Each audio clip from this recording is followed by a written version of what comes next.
pala ako sa pagkakalapate during elementary days. Naka-acquire ako sa kaibigan ko ng isang pares na ipon. Mga paltok lang yun. Linggo-linggo, iniipon ko baon ko. Linggo-linggo, bumibili ako pa isa-isang ipon, hanggang na ipon. Puno yung bubog ng bahay namin. Galit tatay ko. Lagi kasi taon-taon nagpapalit ng yero. Nanay ko naman, nasuportahan ako sa pag-ipon. Sabi niya, so okay na yan yung bisyo mo.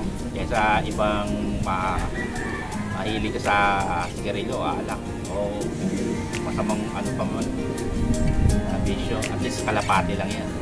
Yung masaya. Ano ko nun, start ako nun, puro street race lang kami. Pinakamalayong hagis namin nun, Pasay. Siyan, madalas, Bonifacio lang. Naabot pa ng ilang oras bago makauwi ibon namin. Minsan kalahating araw, minsan kinabukasan pa ka. Kasi makapaltok ibon namin nun eh. Mga walang linyada eh.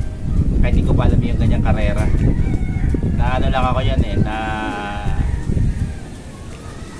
parang namulat lang ako, ningganyo lang ako sa karera nung nagkaroon ako ng nasali ako sa sa club sa Parañaque kay Sir Bong Gutierrez sa UPN.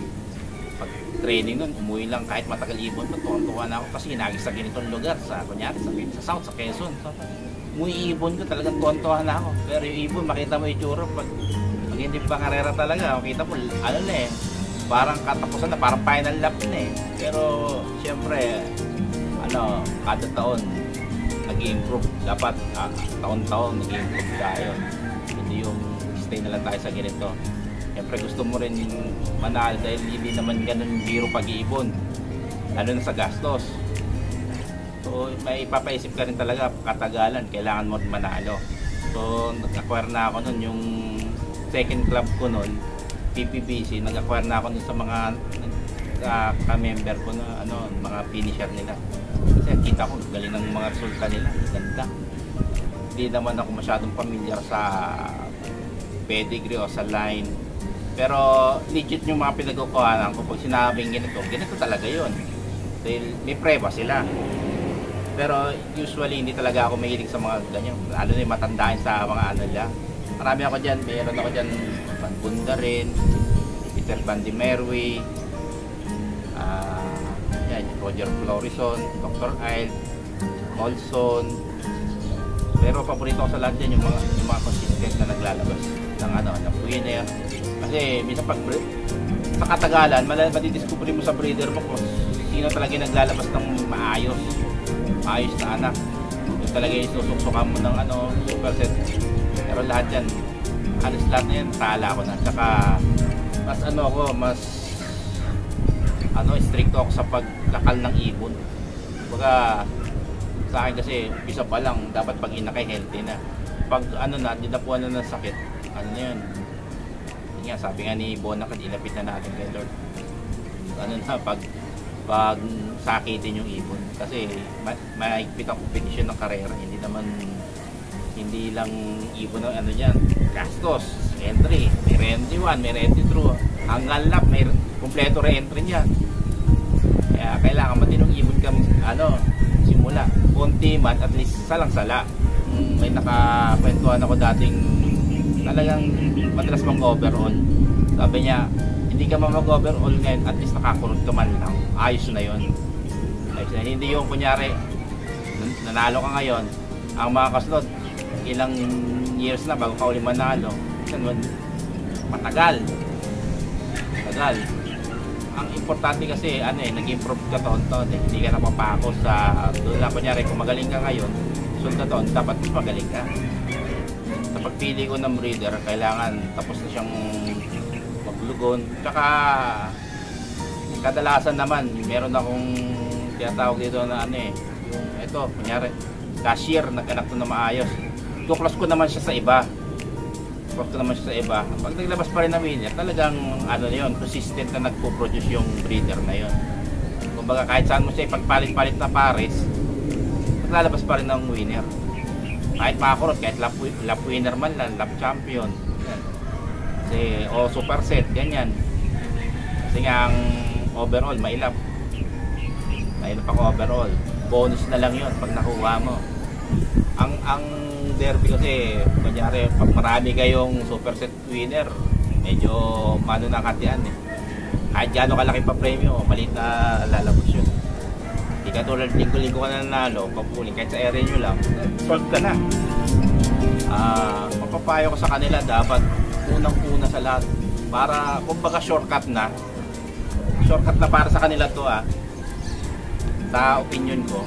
Doon sila kumuha sa ay sa hindi big time na look, kasi kung ano lang kaya ng budget nila, kunin nila yung best na bird. Huwag yung kababase sa pedigree, yung subaybayan mo yung performance ng ibon. Kasi ang pedigree naman nadadaya ka, sabi ng ilan pero yung resulta hindi basta-basta madadaya yun. So kumuha ka kahit sa makakilala yung pansier na nagpe-perform yung ibon na maganda, dun kayo magsimula. Tapos pag may budget na kayo, upgrade kayo sa mga big time na look, kasi talaga doon quality, legit. Ang pag sinabi nila ganito lahi, yun mismo yun. Sa totoo lang, ang pag-ibon, ako nagsimula talaga, wala akong naging mentor, lang, based on experience lang. Kaaralan mo talaga kung paano manalo, naghihirapan mo, hindi yung makuha mo lang basta-basta. Talagang hindi ka kailangan taon-taon dapat nag-upgrade ka o next level ka, hindi ka na lang mapapako sa ganito, tama na to sa akin. Dapat nag-i-improve yung pag-iibon.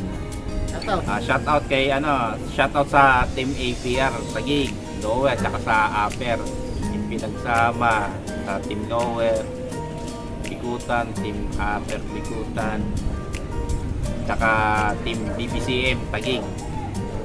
Shoutout sa inyong lahat, mga idol. Mga pinanggalingan ng ibon mo? Pinanggalingan.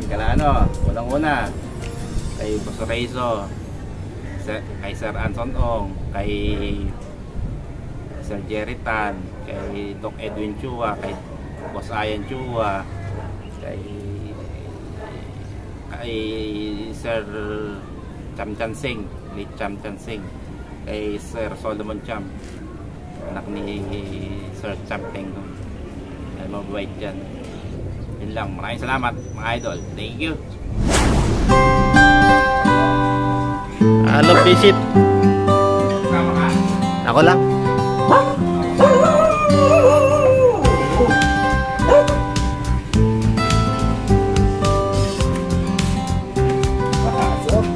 Ayos. Si idol. Visit. Ayun na yung ulan. Wrong timing tayo Ayos.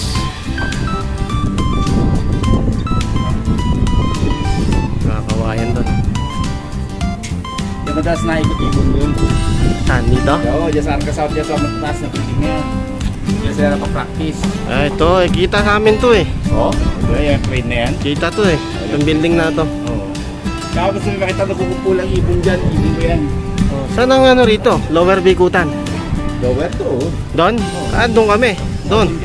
Andun kami. Ito western, no? Dito ka lang. Ito kila Nerds. Ayan, doon banda.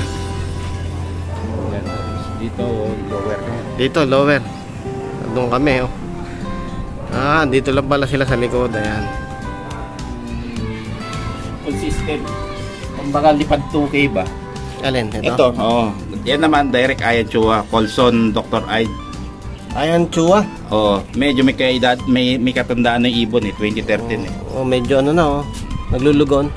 Lulugon, Anong kulay ito? Blue bar? White light. Blue bar na yung nanay nung nung nanalo ko last year sa 2023 sa APR, tip overall. Ito. Laki. Hindi buwaba 1,000 speed no. Ganda. Hard race, smash lahat. Consistent. Anong nakalap champion? Hindi. Consistent lang. Consistent. Parang dumudulo. Complete clacking siya.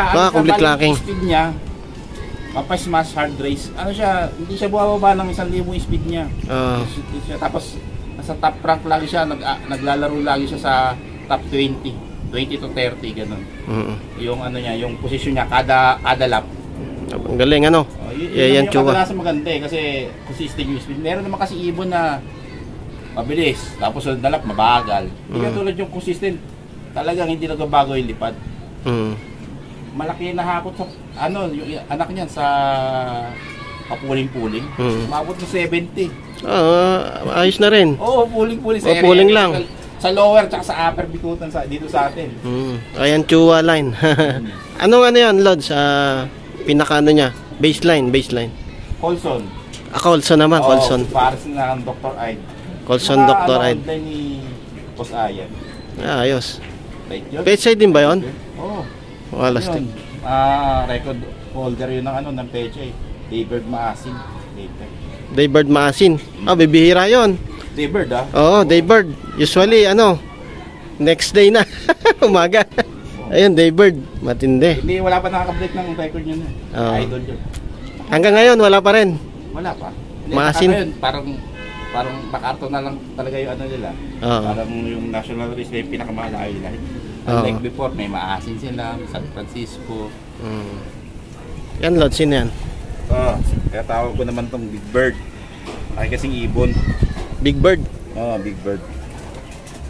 Malaking ibon. Bale, ano to?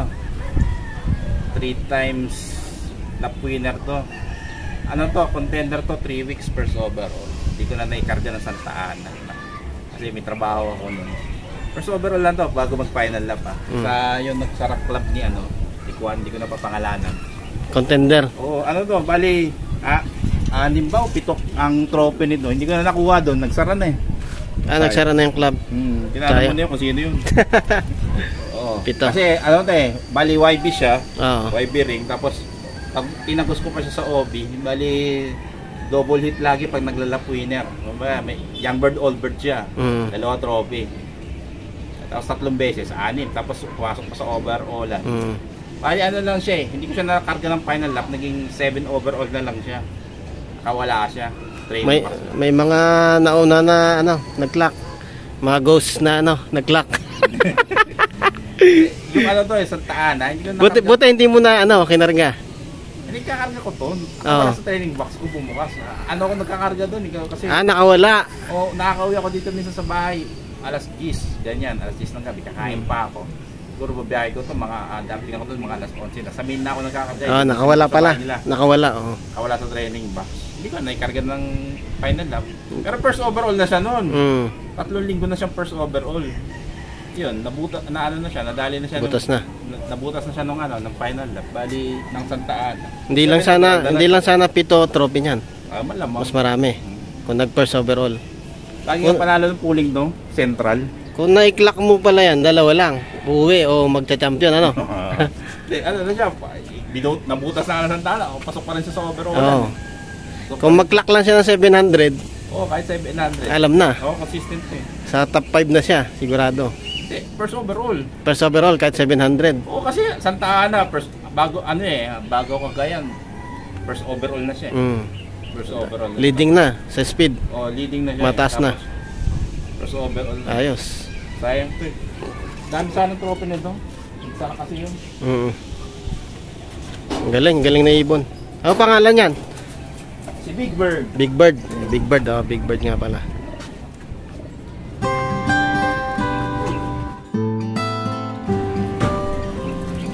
Ito nga pala yung tawag ko na si Mojo Fly. Hento.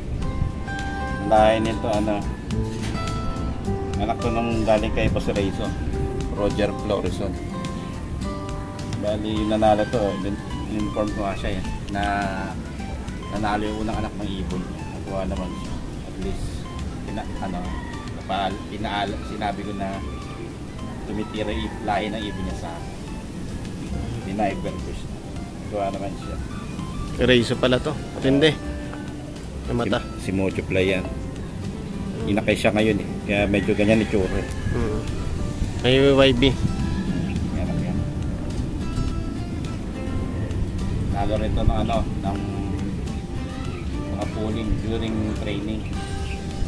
Major prize niya, second, third. Last lap. Matindi lap champion. 7 lap minutes, winner. 7 minutes ahead to. First clacker to 7 minutes ahead bago nasundan gamay nila. Number 1. Unang nag-clock siya, ang tagal, 7 minutes bago nasundan. First talaga siya sa Mavsi. Ibig sabihin, distance, Sa distance layo,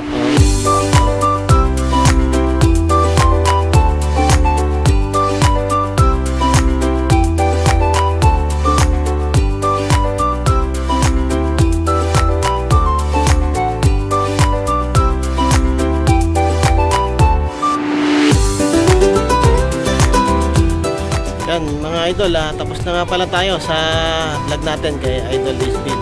Ayan, napakinggan nyo naman kung ano, gaano kaganda yung ano niya, kwento sa pagkakalapate mga lods. Sana may napulot tayong aral mga lods.